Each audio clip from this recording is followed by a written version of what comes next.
Hi hello welcome to me మనిషి. రాష్ట్ర రాజధానికి ప్రపంచ బ్యాంకు మరియు కేంద్రం సహకారాన్ని అందించబోతున్నాయి. అలాగే ప్రపంచ బ్యాంకు మరియు ఏషియన్ డెవలప్మెంట్ బ్యాంకు ఈ రెండు కలిసి రాష్ట్రంలో రాజధాని డెవలప్మెంట్ కోసం 15,000 కోట్ల రూపాయలను రుణం రూపంలో అందించనున్నాయి. ఇప్పటికే ప్రపంచ బ్యాంకు బృందాలు 3 సార్లు రాజధాని ప్రాంతంలో పర్యటించి తమకు కావాల్సిన అన్ని ఇన్ఫర్మేషన్ను తీసుకోవడం జరిగింది.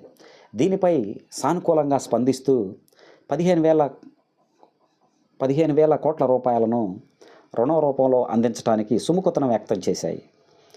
సిఆర్డిఏ మరియు కేంద్ర బృందాలు వీరితో చర్చలు జరిపాయి.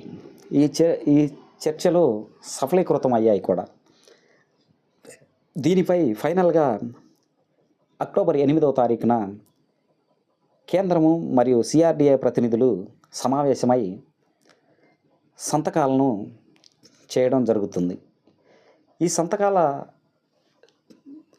ప్రక్రియ తర్వాత వెంటనే రాష్ట్ర ప్రభుత్వానికి 25% అమౌంట్ను అడ్వాన్స్ రూపంలో అందించడం జరుగుతుంది. అంటే 3,750 కోట్ల రూపాయలను అడ్వాన్స్ రూపంలో రాష్ట్ర ప్రభుత్వానికి ప్రపంచ బ్యాంకు నుంచి నిధులు ఇమీడియట్గా రావడం జరుగుతుంది.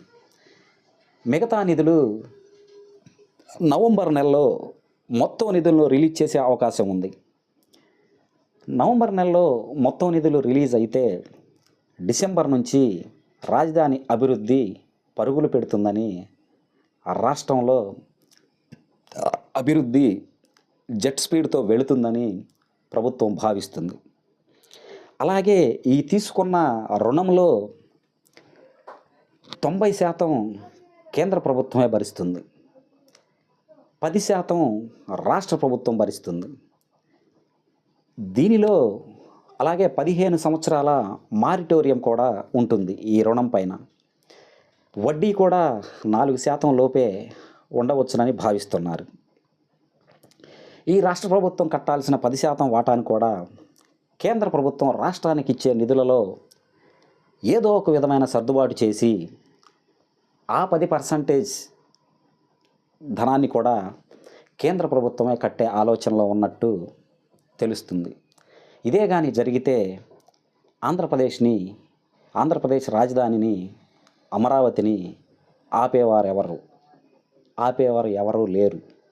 అభివృద్ధిలో ఆంధ్రప్రదేశ్ ముందుంటుందని భావిద్దాం. Okay, thank you.